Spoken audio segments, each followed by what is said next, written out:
a little bit brighter, a little bit easier to see me, which I don't know if that's a good thing, that's up to you. But it really boils down to, I was in the middle of actually stacking those books the right way, and then this fell, which is a love painting by my buddy. Okay, so today's question is, I love your videos, Charles. Thank you very much. They are so full of knowledge. I can relate to the whole. We can tell ourselves stories about why we act the way we do. What do you think is the best way to break or change the stories we tell ourselves? Love from Scotland, Glasgow.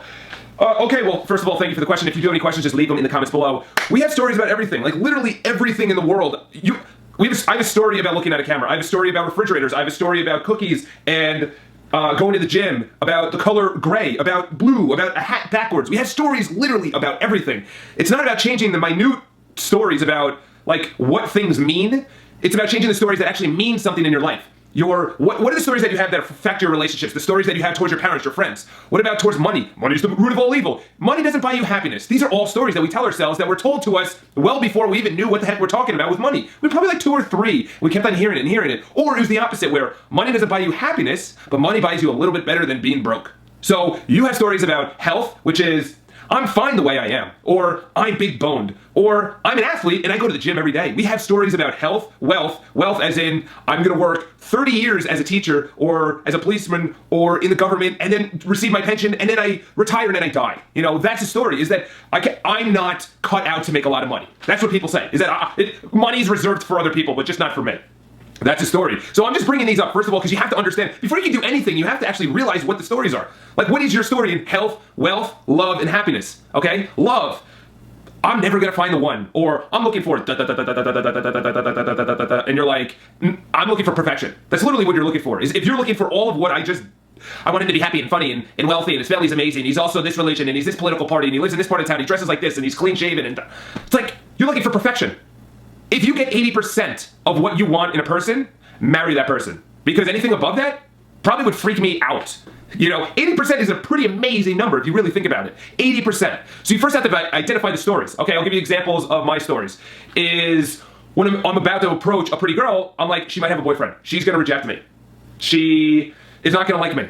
Okay, so that's with love. Okay, by the way, happiness. How do we get to happiness? So I just read and reviewed the book No Excuses by Brian Tracy. I have it somewhere over there, and you can see the review down in the link below. But in there, he talks about happiness. How do we get happiness? So we have where we are, like right now, in the current situation, where we should be, and where we want to be. So if the gap between where we are, where we should be, and where we want to be, if that gaps, all of them are really far apart, like this far apart, we're not going to be happy because we're not living up to our true potential. But if it's really close, and then really close, we're really happy, and we're striving and we're driving. So that's true happiness, is living to our potential. And it's, yeah, and it's funny too, because people bring up money. It's like, money comes if you live to your true potential that you really love, that you're passionate about, that you would do for free, and oh, by the way, you get paid for it.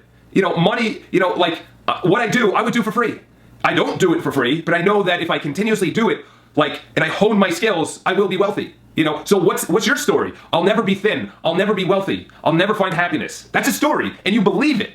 Okay, so you have to find out what your stories are, first of all. You cannot change. It's like AA. The first step, admit you're an alcoholic. It's like Alcoholics Anonymous. It's a group, if you're outside the United States, should be global, but it's to figure out the 10-step program to get sober. Number 1 is you have to admit, I am an alcoholic, and truly believe that. Not just say it so then you keep on going, and they know. You have to say, you know what, I have an issue with my body. I have an issue with my health. I drink, I smoke. I want to start a business, but I'm scared. Think of the stories that you say, okay? So discover the stories. By the way, little fun fact, not fun fact, but an amazing fact. Number 10 in Alcoholics Anonymous is to give what you learned to someone else. That is the 10th step, is to actually give what you've learned, your soberness, give that as a gift to someone else so someone else will become sober. It's an amazing idea, is that you go from admitting responsibility, which is, Brian Tracy says in No Excuses, I'll link that below, is you have to take full responsibility for everything, like literally everything, and there's no blame on anyone. And then number 10 is give back and contribute and help others. That's amazing. That's like the essence of life, is like full responsibility, step 1, and step 10 is contribute and give back. Okay, we've discovered money's the root of all evil. I'm big boned. I have a fear of rejection. I want to make more money. Whatever it is. Like, I used to have it around money. I also had it around, say, becoming in the public eye or doing videos like this. So my story was, people aren't going to care if I do videos. People are going to say negative things. They're going to dislike the video. They're going to make fun of me. My friends are going to think I'm an idiot. All these stories about it. So how did I get over it? Okay, so number 1 is admit that I had it. I was like, you know what? I have a fear of putting out my first video because I feel like when people see it, they're going to think it's stupid. It's not going to be worth it. It's whatever. So that's the story, okay? So then you have to figure out the why you actually have this story. So I have this story, which is, I don't want to put out videos because people will think it's stupid. Then I actually then I started thinking about why I have that story. Like, you go to the root cause. So I'll give you another example. So my root cause of why I thought it was stupid, because I thought what I had to say was not intelligent enough. It wasn't up to other people's standards. So I needed reference points to think. I needed reference points and also references. Reference points is like, or references is like, you score a goal and people are celebrating, they're like, you're awesome. That's a reference in your mind. You're like, you know what? You layer plenty of those and you're like, wow, you know what? I am. So what you do is, what you want to do, you start doing a little mentally. In other words, for me, two things. I had something about money. I grew up middle class, we didn't have that much money, we would travel in a car, but never flying. Like, my first flight was, and like, do you see my face? I didn't care. I didn't know any better. So that's the thing, is that like, you don't know your stories until they rise to the top. When something happens, when debt happens, when your doctor says you're unhealthy, then you're like, okay, you know what? I had a story that I'm big boned, but that's not true. Or I had a story that money is the root of all evil, that's not true. So something will happen. Okay, so my why actually came from my parents. Not like in a malicious way, but my parents, from their parents, ironically enough, from their parents, it goes way back until someone completely shifts the mindset of that story around money. So my parents' said, they never said money's the root of all evil. We never looked down on rich people, but we just said, like, just be happy with what you have. Don't strive for too much. That's really what the story was. It had nothing to do with, to be honest, I love rich people. Good for them. Like, why would I? Because they worked harder than me. Like, why would I hate on them? And most rich people give way more than anyone else would ever think about giving, money and their time and what they're contributed to society. But anyway, enough about that. So mine was, from my parents, was, don't go over the top. Don't do too much. So we'll go with wealth instead of looking at the camera, or instead of my fear of rejection and putting videos out, and maybe I'll do that after, but mine was, don't earn too much, don't go over the top. And then I said, why do I have that? I have it from my parents. When did I actually get that? I got that when I was younger, when I didn't even have a choice. I didn't even have a choice of what was going in my ears and what I was believing and the stories I was being told, because you don't know, you just believe it, because you have no idea. It's not like you're like your age right now, and then you're born with that knowledge, and then you have the ability to push out stories that you don't believe about money and wealth and health and love. It's like, no, I believe I can be amazing at life, and you just push it out. No, when you're a baby, you just absorb everything. You're a big sponge. You just, oh, root is all evil. Don't be big in life. I'm big boned. I can't start my own business. I have to work for 30 years, receive a pension. These are all stories that you just believe, okay? Oh, okay, I'm getting passionate about this. What are we on, 11? Wow, this is a long video. However, how do you actually get, first, identify it. Number two is, where did it come from? Maybe even when it came into your life.